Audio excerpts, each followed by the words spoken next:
The AWT is an abstract windowing toolkit.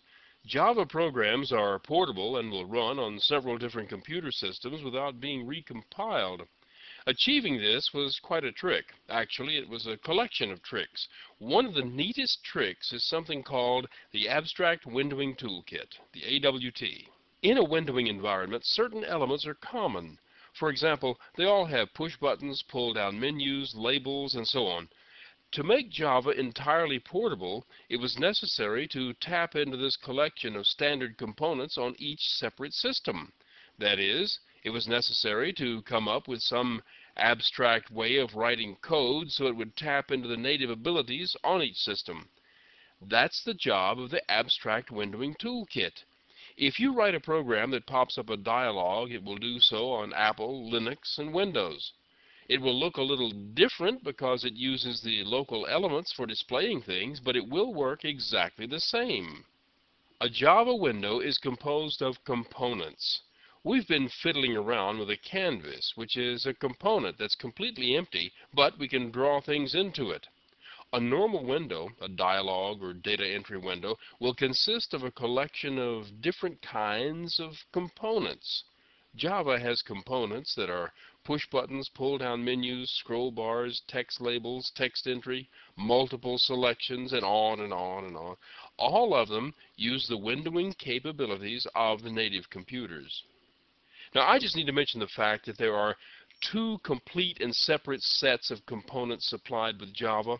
I thought I would mention this here because you may have heard of the swing component set and you may be wondering where it comes in. Well, it's built on top of the AWT and is more sophisticated, but it's also more complicated to program. In any one program, you should use only one set of components. The reason for this is the technique for getting information back from the components, something the really geeky types refer to as the event model. It's completely different for the two sets.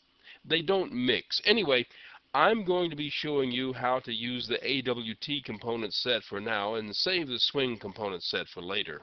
A graphic interface window is built up in pieces. You take the various components and put them together so they form the window you want to display and to have your user interact with. You've already seen the frame class, which is a top-level window. Other types of top-level windows exist for such things as pop-ups and dialogues.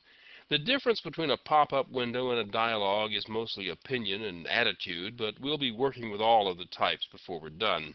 A container object is one that is capable of managing a collection of components for purposes of display. Now, you'll recall in the previous examples that we would add the canvas component to the frame window. The frame was acting as a container. A container can hold a bunch of components and manage them all at once. Stick with me and I'll show you how to do that. One of the jobs of a container is to size and position all the components it contains. Well, it turns that job over to another object known as a layout manager. A layout manager will query the maximum and minimum size of each component and assign them positions and sizes according to the space granted to it by the window in the container. In some cases, the layout manager will change the size of the components to make them fit. There are lots of different layout managers, and each one has its own set of rules about laying out components. If you don't like any of the existing layout managers, you can write one with rules of your own. I've got a layout manager of my own I'll be sharing with you later. If you can't find what you need among the components provided by Java, you can always extend the Canvas class and create a component of your own. You know how to make it look any way you would like, and you know how to make it respond to the mouse. All you need to know to create your own component is how to send the user input to the program. In the upcoming lessons, I'll be showing you how to position components in the window and how to get user input information from them. Then I'll show you how to make a component and send these messages.